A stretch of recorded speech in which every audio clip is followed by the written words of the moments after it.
누구나 직장 생활 속에서 저마다의 어려움을 갖고 있으실 텐데요. 다양한 사람들이 모이는 회사 속에서 지혜롭게 헤쳐나가는 방법에는 무엇이 있을까요? 이 강의를 통해 함께 알아보도록 하겠습니다. 교수님 인사 나눠볼게요. 안녕하세요. 네, 안녕하세요. 네, 반갑습니다. 네. 반갑습니다. 네. 네, 제가 좀 사례를 소개해드려 볼게요. 네. 안녕하세요. 직장생활 8년차, 매일매일 이직해야 하는지를 고민하고 있는 소심한 대리입니다. 안녕하세요. 직장생활 8년차, 매일매일 이직해야 하는지를 고민하고 있는 소심한 대리입니다. 지금 하고 있는 업무도 저랑 잘 맞고 회사 복지나 사람들도 모두 좋은데 제가 이직을 고민하는 이유는요. 몇 개월 전 새로 이직한 왕 답답대리 때문인데요. 이분 삐져도 너무 잘 삐진다는 겁니다.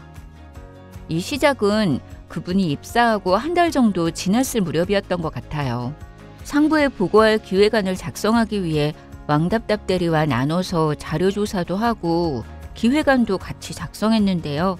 기획안에 들어가는 문장의 스타일이 기존 자료와 너무 다르더라고요.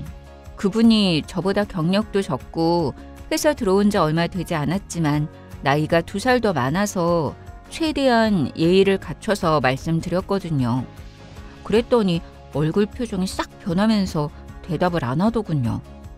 그리고 다음 날부터 며칠 동안 아침에 출근해서 인사하면 인사를 받지 않고 일부러 제 앞에서 다른 분들에게 오버해서 친한 척을 하고 커피 사러 갈 때도 저를 쏙 빼놓고 가더라고요. 업무적으로 지적할 때마다 매번 유치하게 티를 내는데 제가 소심한 성격이라 그런지 그런 날이면 하루 종일 찝찝하더라고요. 이제는 업무상 잘못된 부분이 있어도 어떻게 말해야 할지 모르겠습니다. 계속 이런 일이 반복되니 답답하고 스트레스 받아서 회사도 출근하고 싶지 않습니다. 저 해결할 방법이 있을까요? 네. 직장인 8년차 소심한 대리님의 고민 어떻게 들으셨나요? 그런데 우리 모두가 다 소심하죠. 그렇죠. 네. 되게 재밌는 건 소심의 반대말은 대범이라고 하지 대심이라고 안 해요. 그러네요. 그렇죠? 네. 저는 소심해요. 저도요. 네. 수영 씨도 소심하시죠? 네, 그렇죠. 네. 그렇죠. 이순신 장군도 소심하셨어요. 오. 사실은 정말 대범할 정도로 아무것도 안 흔들린다. 아무 것에도 영향받지 않는다는 거. 사실 그거는 어떻게 보면 심리학적으로 사이코패스입니다. 우리 인간이 왜 인간이냐? 예민하고 그리고 상황에 민감하고 그리고 타인의 반응을 마음에 담아두기 때문에 그래서 인간이고요. 그래서 호모사피엔스 우리 현생 인류잖아요. 근데 이제 네안데르탈인이라고 들어보셨죠? 네. 네안데르탈인이 호모사피엔스 우리 인간보다 현생 인류보다 더 먼저 앞서 출현했고 덩치도 더 크고 심지어 뇌도 용량이 더 커요. 용량이 더 큰데 근데 굉장히 재미있게도 호모사피엔스가 네안데르탈인을 이겼어요. 네. 호모사피엔스시거든요. 네. 저도 호모사피엔스. 네. 물론 이제 머리 크기는 네안데르탈인인데 제가 아닙니다. 네. 그런데 왜 뇌의 용량 자체도 더 큰 네안데르탈인을 호모사피엔스가 이겼을까? 대부분의 연구자들이 전두엽이 발달돼 있어서. 그런데 이 전두엽이 하는 일이 추리, 추론, 이런 거, 그 다음에 문제 해결, 이렇다라고 이제 표면적으로 얘기를 하는데 굉장히 재밌게도 인간의 전두엽은 사회생활 때문이에요. 그렇군요. 사회생활. 그런데 이 사회생활이라는 게 뭐냐면 다른 사람의 모습이나 다른 사람의 언행을 보고 내가 마음에 영향을 받는 거예요. 그런데 우리는 그걸 소심하다라고 우리가 표현을 하는 거죠. 네, 그러니까 사실 그것 자체는 전혀 이상한 게 아닙니다. 전혀 이상한 게 아닌데 문제는 내 직장 상사, 내 동료, 심지어는 요즘은 후배들도 많이 후배한테 상처받아 보신 적 있으시죠? 많죠. 네. 조금 있으면 이제 우실 거예요. 네, 그럴 우실 수도 텐데. 있어요. 네. 이렇게 다양한 선배, 후배 혹은 직장 상사, 부하 직원, 심지어는 동료들끼리 저 사람이 나한테 좋을 때는 참 잘해주는데 막 칭찬도 해주고 격려도 해주는데 근데 저 사람이 기분이 좀 나쁘거나 자기가 아니면 힘들고 그러면 나한테 너무 말도 없고 심지어는 차갑고 이런다. 자, 이 문제를 좀 바꿔보겠어요. 네. 내가 그 사람에 대해서 정말 잘 알고 있는 거예요. 그렇잖아요. 그러네요. 네. 그러니까 이게 보통은 대부분 몰라요. 만난 지 얼마 안 된 사이, 그리고 일을 해본 지 얼마 안 된 사이는 그 사람이 기분이 나쁜지 좋은지도 모르고요. 그리고 그 사람이 나한테 하는 따뜻한 말, 그 사람이 나한테 오늘은 왜 이렇게 말이 없지? 이런 것도 몰라요. 그냥 기능적으로 서로 주고받기 때문에 오늘 내가 나한테 줘야 될 걸 제대로 줬나? 아니면 나한테 출력물을 제대로 갖다 주었나? 이 정도밖에 못한단 말이에요. 그런데 오래 알기 시작하잖아요. 그러면 행동 하나하나가 다 머릿속에 들어오는 거예요. 네네. 그러니까 우리가 직장 생활을 어느 정도 오래 한 사이가 이런 게 가능한 겁니다. 그러면 이게 가장 많이 나오는 게 바로 뭐냐? 부부 사이, 가족 관계, 그 다음에 오래된 연인. 이렇게 보면 서로 되게 무관심한 것 같은데도 맨날 나오는 단어가 있어요. 삐진다.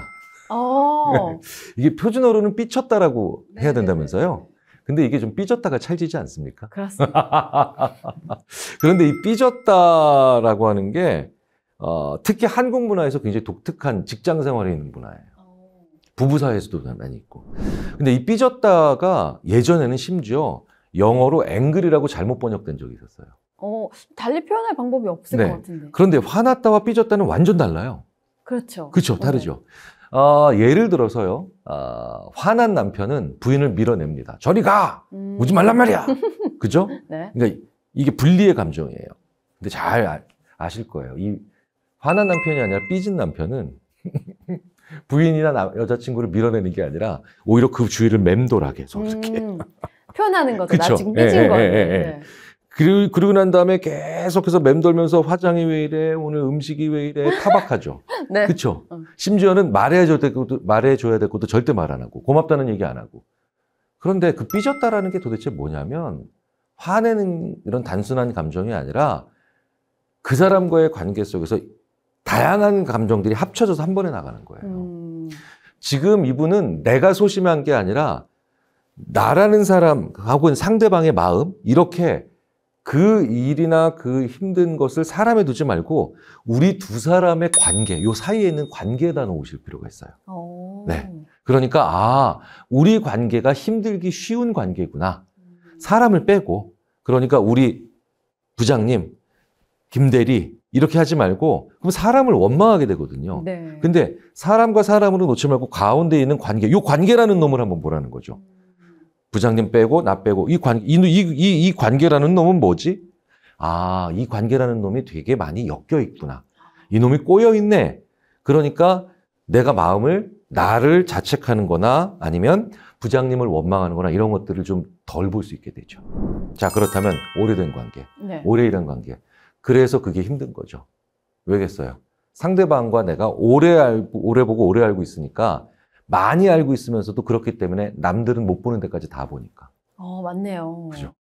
자, 그렇다면 이제 이건 정말 내가 못났거나 아니면 그분이 아주 심각한 문제를 가지고 있다라기보단 이 관계를 어떻게 핸들링하느냐로 문제를 좀 객관화시켜 볼 필요가 있죠. 네. 자, 이런 얘기를 하셨어요. 정말 내가 마음에 안 드는 것도 아닌데 왜 나한테 이러지? 그러다 보니까 그 다음날 출근하기도 싫다. 맞아요. 이런 얘기 하시잖아요. 그렇죠? 좋은 방법이 하나 있습니다. 바로 그분을 오전에는 만나지만 오후에는 덜 만나는 거예요. 왜 이런 말 아시죠? 끝이 좋으면 다 좋다. 네. 끝이 나쁘면 다 나쁘다. 이런 얘기 많이 하시죠. 실제로 심리학자들이 정말 오랫동안 연구한 거예요. 퇴근 무렵에 그 삐진 상사를 만나면 다음날 진짜 힘들어집니다. 맞아요. 네네. 사람의 핸들링이 안 되는 거예요. 그래서 제가 선배들한테도 보통 이렇게 얘기합니다. 후배를 혹은 부하 직원을 질책하거나 아니면 만약에 꾸짖으려면 오전에 꾸짖어라. 그리고 오후엔 놔둬라. 왜? 끝을 괜찮게 만드는 거예요. 그렇다면 내가 내 끝을 조절할 필요가 있죠. 굳이 나를 힘들게 하고 오전에 나한테 안 좋은 시그널을 줬던 사람을 오후에도 계속 보면서 내 페이스를 계속 후반부에 나갈 때 안 좋게 만드는 거 되게 안 좋은 거거든요. 잘 아실 겁니다. 군대 갔다 와보신 남성분들은 제대할 때 사이 안 좋은 사람 진짜 안 좋아요. 네. 그런데 초반부에 나 별로 못 살게 굴고 그다음에 나 이등병 때 별로 사이 안 좋았던 사람도 이 상병 때쯤 됐을 때 그 사람 제대할 때 사이 좋아졌잖아요. 그럼 나중에 또 만나서 술도 마셔요. 네, 이렇게 관계, 페이스, 시점 이런 거를 한번 그 사람과의 관계 속에서 요렇게 하면 좀 나아지더라. 요렇게 하면 조금 이 사람과의 관계는 덜 힘들어지더라. 라고 해서 사람을 빼고 상황과 아니면 시점 이런 것들을 좀 조절해 보시는 게 좋습니다. 그러려면 기록하셔야 돼요. 이게 무슨 얘기냐? 유난히 힘들었어요. 그 사람 때문에. 말도 안 하고 그다음에 뭐 예를 들어서 답도 안 해주고 이런 날. 유난히 그런 것들이 많이 있던 날이 있다면 주로 그 경험이 언제 있었나? 그 사람이 나한테 언제 그랬나? 그런 걸 좀 적으시는 게 좋아요. 저도 비슷한 경험이 많거든요. 제가 있는 대학에 유난히 저만 보면 이렇게 좀 시큰둥하는 교수님이 계신데 유난히 그 교수님을 원망하는 날이 있어요. 늦은 오후에 도서관에서 만났을 때. 지난 몇 년 동안 다 그랬더라고요. 근데 점심 먹으러 가서 식당에서 저한테 시큰둥하시면 괜찮아. 왜? 오후에 저는 그걸 털거든요. 터니까. 그래서 사람이 굉장히 시점, 상황, 맥락에 영향을 많이 받아요. 한 번쯤은 이렇게 쭉 빠져나오셔서 제가 김경일이면 경일아, 너는 언제 저 박 부장님 때문에 힘드냐? 라고 한번 적어주시는 거죠. 그리고 그걸 일기가 아니라 그걸 뭐라고 하냐면 로그라고 합니다. 로그. 그렇죠? 입출입 로그 같은 거. 네네네. 이런 로그 같은 단서들을 놓으면은 훨씬 객관화하기 쉬워요. 결론적으로 말씀드리자면 내가 그 사람을 많이 아는 겁니다. 그리고 그 사람도 나를 많이 아는 거예요. 그런데 많이 아는 사이에서 실수가 더 많습니다. 그리고 서로가 서로에게 상처 주는 말을 더 많이 나오죠. 그래서 동성이지만 이렇게 잘해줄 때 너무 잘해주는데 힘들게 한다? 이게 바로 뭐냐? 부부가 된 거예요.